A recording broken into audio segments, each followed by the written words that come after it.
Who dat to the Who Dat Nation? Welcome to the Dome Patrol Podcast, your podcast for the New Orleans Saints here on the KB Radio Network. I am your host, Kevin Reed, and this is the recap of the New Orleans Saints versus the San Francisco 49ers. Week 2 of the preseason, where the Saints fall short and lose to the San Francisco 49ers by the score of 16-10.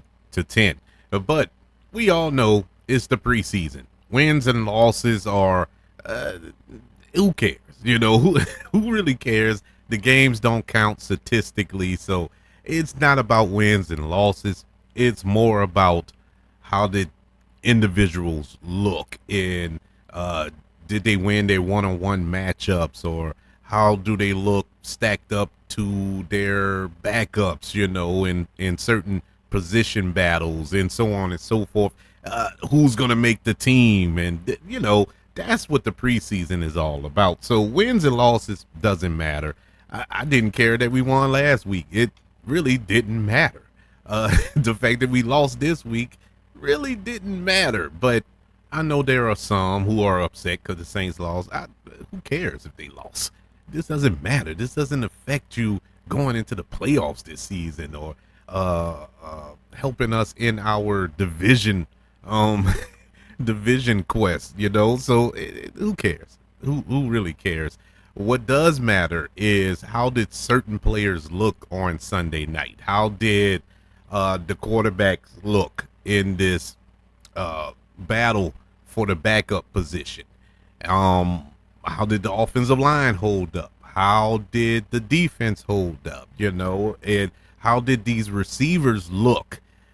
Because I think receiver is slowly becoming my biggest bugaboo on this team. But we'll get to it when we get to it. The Saints ended their month-long California dream this Sunday when they lost to the 49ers, which means now they have returned home, or on their way home to New Orleans for the final preseason game this upcoming Sunday. And you know, it's funny, and it's not funny really, it's really sad. They went to Irvine, California, because they felt that practicing in the heat, this intense heat here in New Orleans, which I get, especially this year, it probably was the smart play, because every day seemed like it was in the triple digits. I think it was 105, 108 on consecutive days for like maybe 10 straight days. And I'm talking, that was the actual temperature, not with the heat index on top of that. So it was hot. So I get it.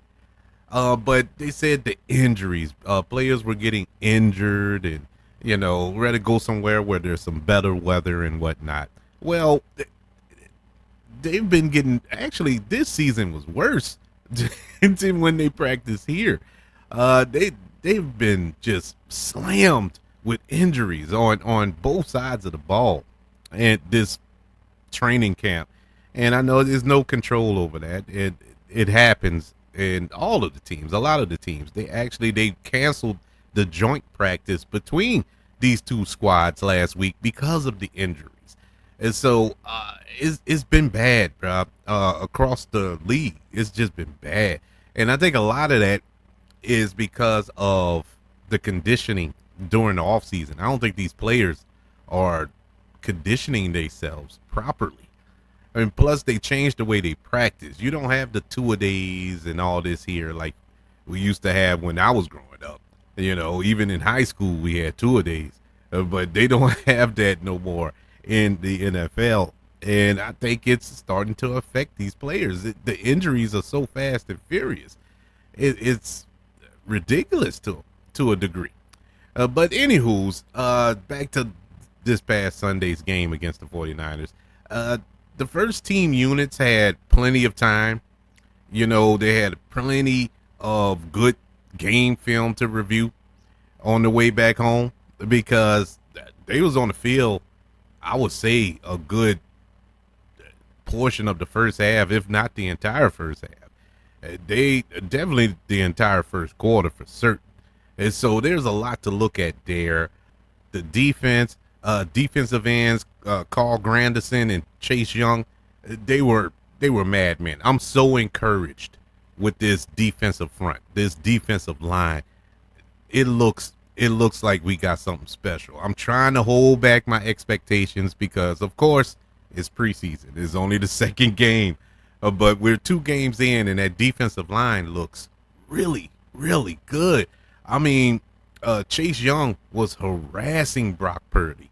Brock Purdy looked horrible when he was out there because Chase Young was back there with him the entire time he was on the field. I think Brock Purdy was 2 for 6. He looked like Derek Carr from last week. He was 2 for 6 for 12 yards. He couldn't get anything going because he was constantly being harassed by either Chase Young or Carl Granderson.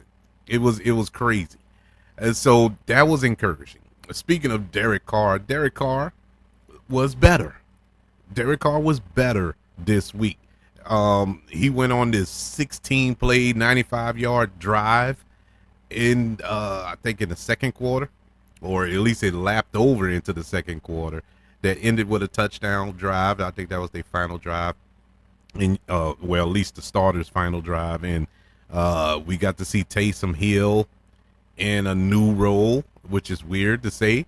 Taysom Hill in a new role because he plays it all. But he was fullback. He was the halfback. I like that setup. That was real. I'm not going to say innovative, but that was a smart way to use them. Looked good. It actually looked good. Here's the issue I have. I was going to save it to the end, but I can't. I just can't. Derek Carr looked better, and we're going to go over the statistics in a little while. He was leaps and bounds better, especially if you didn't watch the game and just look at the stats. You're going to be like, man, Derek Carr was lighting it up. Not so fast. Those throws were not good throws that he threw. I'm looking at, I would say 3, I know for certain. 3 passes that should have been touchdowns, but he threw them behind receivers. Chris Olave in particular on 2 occasions had to reach behind to make the catch, whereas he had a step on the defender. If he makes that catch in stride with the ball placed in front of him, Chris Olave is still running right now. There was nothing in front of him, and it was just ball placement. And I noticed that last season, and I'm noticing it again. Derek Carr accuracy is not the best. Now, granted, I'm spoiled because we had 20 years of Drew Brees here, but my God, man, this dude, he cannot hit these players. He has no chemistry with these players, and it's sad. It's been 2 years, but going into year 2, and you have no chemistry with these players. Very upsetting and very discouraging, to be honest with you. A couple of those passes could have been picked off. Like I said, they look better. The Chris Olave bailed him out of a lot of mistakes there. And dare I say, the offensive line held up. The offensive line, at least the starting offensive line, held up for the most part. Now, keep in mind, San Francisco, Bosa didn't play. Fred Warner didn't play. So that you gotta take this with a grain of salt.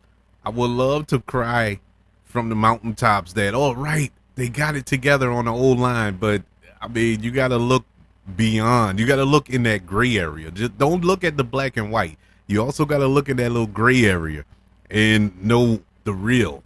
No, their best players didn't play, if as far as the 49ers are concerned. But despite all that, they still held up. Now, behind our starting line, you think our starting offensive line is struggling?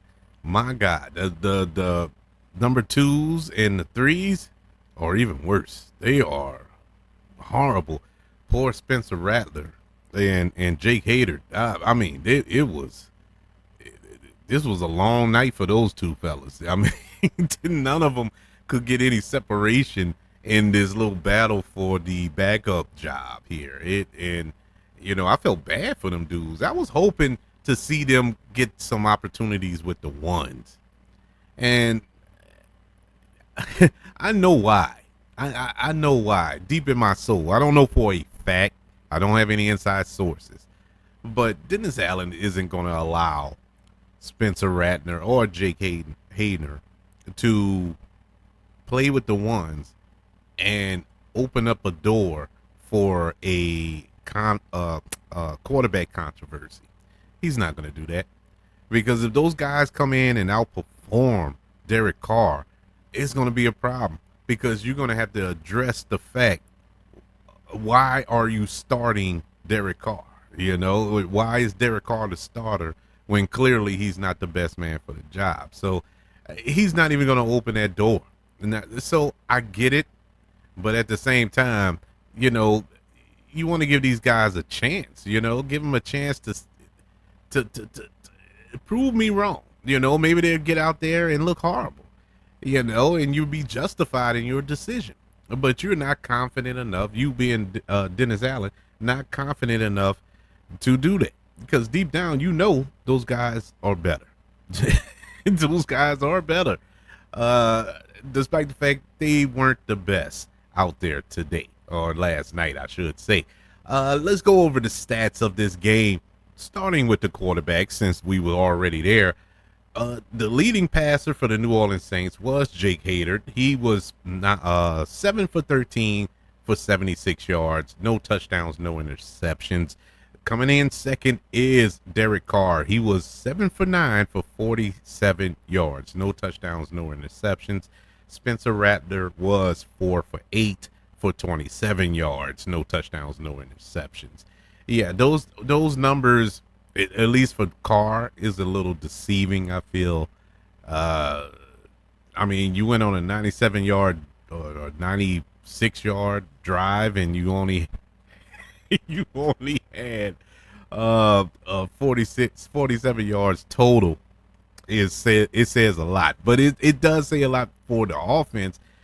Another point I wanted to get into before I had jumped into the statistics was the offense. I did notice that the offense kind of opened up a little bit more as far as the playbook is concerned.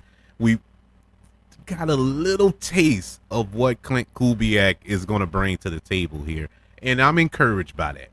I wanted to make that point. I am truly encouraged by that, because he looks like to put it plainly, it looks like the exact same offense in Frisco. It looks like that's the offense they're going to run. I was unsure. I kind of figured that's the offense he's going to bring, but I wasn't 100% certain that was the offense he was going to bring. I thought maybe he'll come in and do something, put his little hot sauce on it, but in his bones, if you cut to the bone of it, it's the same offense.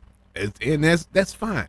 My issue is, I'm not encouraged with the skill position players that we have that we can run it. Now, keep in mind, we didn't have Alvin Kamara this past Sunday, and I think he's tailor-made for this type of offense, but he didn't play, so we didn't get to see him in this offense, this revamped offense. So I still can't get a real good gauge on how this offense will look. But overall, I am encouraged. To see motion. My God, people, it was motion. There was zone reads. There was zone run blitzes. Run plays and all this here. I was like, man, this is new. This is fresh. It felt good, and the plays worked. That's what made me feel good. Now, granted, they were doing that against the 2s and the 3s of the 49ers defense, but yet and still, I was encouraged. I was really encouraged. For the 49ers, their leading passer was Joshua Dobbs, and we all know who Joshua Dobbs is. He tore the Saints up last year when he played for, what's that, Minnesota? I forgot, because he was on like 4 different teams last year. he was bouncing around, and everywhere he went, he was winning. But he always got cut, and somebody picked him up, and he'll win a couple of games and then get cut and go. It's ridiculous. But now he's in an offense that I think is perfect for him. Um, Brock Purdy needs to watch out because Joshua Dobbs should be a starter. He's a starting quarterback. He was 12 for 21 for 133 yards, no touchdowns, no interceptions. He ran for one though. Uh, I bring up Dobbs because his numbers are equal to what the Saints total in all three of our quarterbacks had this past Sunday. All three quarterbacks for the Saints totaled up to 18 for 13 for 136 yards. And Joshua Dobbs was 12 for 21 for 133 yards. So one man, one man. And that was a heck of a drive he conducted at the end of the half there for the 49ers. But like I said, I didn't even get mad at the defense because technically he's a starting quarterback against our number twos or threes, whatever we are, whatever we had out there at the time. But I just found that interesting. Rushing the ball, our leading rusher Sunday was Jordan Mims. He had 10 carries for 36 yards. Coming in second is Jamal Williams, 5 carries for 32 yards. James Robinson, 5 carries for 27 yards. Taysom Hill, 5 carries for 21 yards and a touchdown. Like I said, there was no Alvin Kamara Sunday, but I don't know. Or let's not forget about Kendrick Miller. We don't know what the status is with him, but this is a, how can I put this, man? I'm not happy with the running back room. After Kamara, I'm not encouraged by nobody. Don't get me wrong, Jordan Mills, he ran the ball pretty well. I'm not upset at that. He looked pretty decent. Even Jamal Williams yesterday, I think he averaged like 6 yards a carry. And so I'm not mad at that, but that's like the first time we saw that out of Jamal Williams, you know. James Robinson looked good. I think he averaged 5.3 yards a carry or something like that. That's all fine and good. My issue is we're not going to keep all these running backs because you know Taysom Hill not going nowhere. That's cemented. So you have him. Will we keep Robinson? I don't know. And I like Robinson. Robinson played for Jacksonville, I believe, and he's a decent running back. Nobody I would say will be my starting running back, but he's a decent running back to back up. You know, he's a different style. He's that bruiser. You know, Jamal Williams. To be honest with you, when the Saints made that signing, I didn't understand it then. And I definitely don't understand it now. It makes no sense why we picked him up. And I have no issue with Jamal Williams. I like Jamal Williams, but last season left a bitter taste in my mouth. This dude did nothing. He did absolutely nothing. Now, I'm not going to throw the baby out with the bathwater. Maybe he can fit in this offense as well. This seems to be a run-friendly offense, so maybe he can flourish here. We'll see. And he isn't going in anywhere either. And so the real battle is between Jordan Mims, and James Robertson. I think those are your two battling it out to keep a spot because we're not going to keep a lot of running backs on the active roster. And so we shall see. And it could be both of them. Who knows? It honestly could be both of them. And there's another running back too, Jacoby Kabodi. He also is on the team. I think he had 10 yards rushing on Sunday. So they're not keeping 6 running backs. 7 if you count Alvin Kamara. Well, I'm sorry, 8 with Alvin Kamara and Kendrick Miller. So yeah. There's going to be a lot of cuts there. Moving over to receiver, this is where I was talking about to start the show. The receivers they're scaring me because aside from Chris Olave and Rashid Shaheed, who didn't play, I think he's dealing with a injury. I forgot what they said, but I don't see anybody else that gives me an ounce of encouragement. I like A.T. Perry, but he's not wowing me. Nobody is wowing me to like, okay, that's our number 3 receiver. The leading receiver from Sunday was Mason Fairchild. 3 catches for 31 yards. Chris Olave was second with 3 catches for 26 yards. A.T. Perry, 2 catches for 24 yards. Bud Means, 2 catches for 16 yards. Kevin Austin Jr., 1 catch for 12 yards. James Robinson, the running back, 2 catches for 12 yards. It was just sporadic there, and I'm just not encouraged with this receiving core. And I honestly thought that we were gonna, it was gonna be a real battle there. That we had a lot, because we got a lot of receivers in camp here. There's gonna be a lot of cuts in that receiving room, and so I'm not looking for them to a lot of these players to make the team, especially if you factor in the fact they haven't wowed me. And if they're not wowing me, I know they're not wowing the Saints staff. Now, in practice, they could be killing it in practice. I know we haven't seen them yet, but they talk so highly of this. Oh my God, what's his name? The guy from Yale. I always forget his name, but they've been speaking highly of him since they got him. The rookie.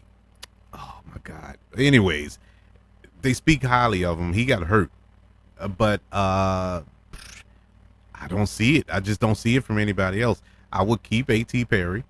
You know, A.T. Perry is a big target. He can catch. You know, I like A.T. Perry. He showed me last year that he is worthy to be on this team.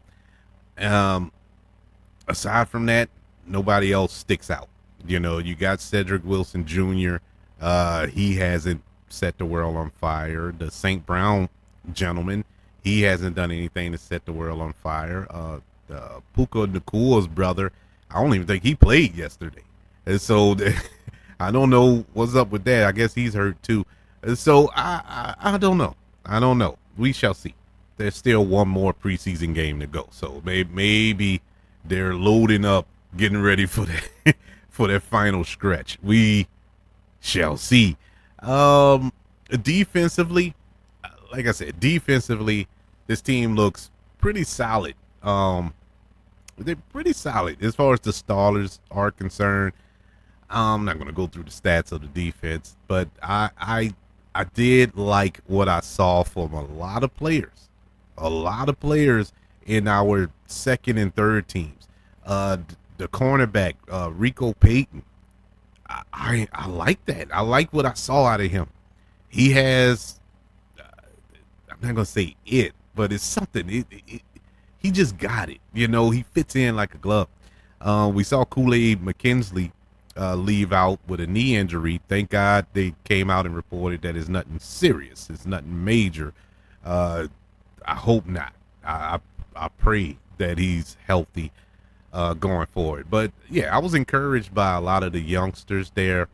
Isaac Forsky, I saw him in the game. He's another one of those picks that we picked that just hasn't panned out. And look, like I said, it's a preseason game, but man, you need to show your worth, and he hasn't shown me nothing. Christian Boyd, who I was hyped up that we picked, and hasn't really turned that corner yet. I saw he went down in the game, had to be helped off the field. Hope he's all right as well. Man, these injuries, bro, they are really setting us back. But as far as the defense is concerned, I like what I see up front. I'm going to keep screaming that from the mountaintop. Reason being, when you have Chase Young and you have Carl Granderson, and of course, you still got to factor in Cam Jordan, that opens up so much more for Brian Bresee and Cam Jordan. If you know, moving him to the inside. I saw a lot of moving Cam Jordan to the inside, which is smart, you know, especially at this point in his career. Very smart, because all the attention is going to be drawn on Chase Young. That's where all the attention is going to go. And that can do nothing but help your other members on that defensive line. All they got to do is beat their one-on-ones. Willie Gay Jr. is proven to be a nice pickup, and he looks ready for prime time. I mean, the man won 2 Super Bowls, so he he knows a thing or two about a thing or two. Will Harris is he fits right in to this secondary. He's the reason why I didn't care about signing Justin Simmons, but I still didn't want Justin Simmons to go to Atlanta. So that was the only reason I wanted Justin Simmons to be signed by the Saints. I didn't want him to go somewhere where he can hurt us, and he ended up going somewhere that can hurt us. But we'll see. We'll see. It is Atlanta, by the way. We're going to close it out with team stats. The team stats: first downs, Saints had 19 first downs to the 49ers 20. Total plays, Saints ran 67 plays, and the 49ers ran 67 plays. Total yardage, the 49ers had 315 yards, and the Saints had 271. Total drives, both teams had 10 total drives. Yards per play, Saints had 4 yards per play to the 49ers 4.7 yards per play. Passing, 49ers had 222 yards passing to the Saints 137. Rushing, Saints had 134 yards rushing to the 49ers 93. Red zone, Saints were 1-1 in the red zone. 49ers were 1 of 3. Penalties, Saints had 5 penalties for 39 yards. 49ers had 7 penalties for 48 yards. Saints had 1 turnover. That was that fumble by Spencer Rattler after what was that running back? I forgot which running back. I think it was Robertson that missed it. I could be wrong. If it's not him, I apologize. But missed the block on the blitz, and old boy came free and hit Spencer Rattler, causing him to fumble the ball. That was the 1 turnover in this game. And time of possession, 49ers had the ball for 30 minutes and 31 seconds to the Saints 29 minutes and 29 seconds. Yeah, this was a interesting game. It wasn't bad. It was actually a good game. It was a defensive battle. It had some exciting plays. It's still not the game that I'm looking for. Whereas I can see that, okay, the Saints they've learned from their errors from the past couple of seasons, and it looks like this is a different team. I haven't gotten that feel yet, and I'm kind of worried about that, to be 100% honest with you, because the season is 2 weeks away. The clock's ticking, and so we don't have much time to kind of turn my head in that direction. But they haven't really shown me that they're a different team. It looks like it's the same old rigmarole for the past 2 seasons. But I pray that I'm wrong. I would love to know, what do you think of this week 2 matchup in the preseason against the 49ers? What did you take away?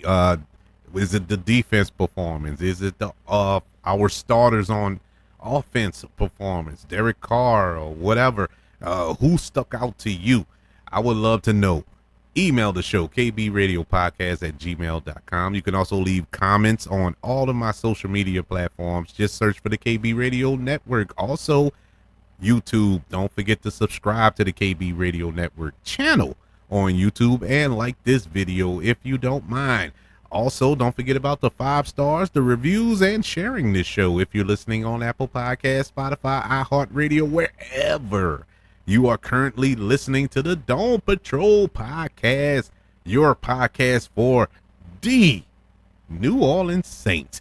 Look, I enjoy the fact that football is back. I'm happy to watch some Saints football on television, but I didn't have my fill with this preseason. I know we only got 1 more to go, but I'm ready for some real football. I'm ready for some football that counts, that matters, that's going to make a difference in my life. I'm ready for the regular season.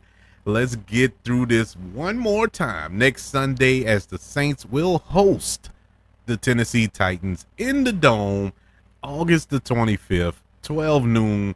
Can't wait. Oh, man, because I know after that game hits 4 zeros on the clock, we are off to the regular season. Oh, my God. I am so excited for this. I hope and pray that the remainder of this offseason, or this training camp, I should say, that this team can stay healthy, that we can get some players back, because these injuries are mounting up and it's getting kind of worrisome, to be 100% honest with you.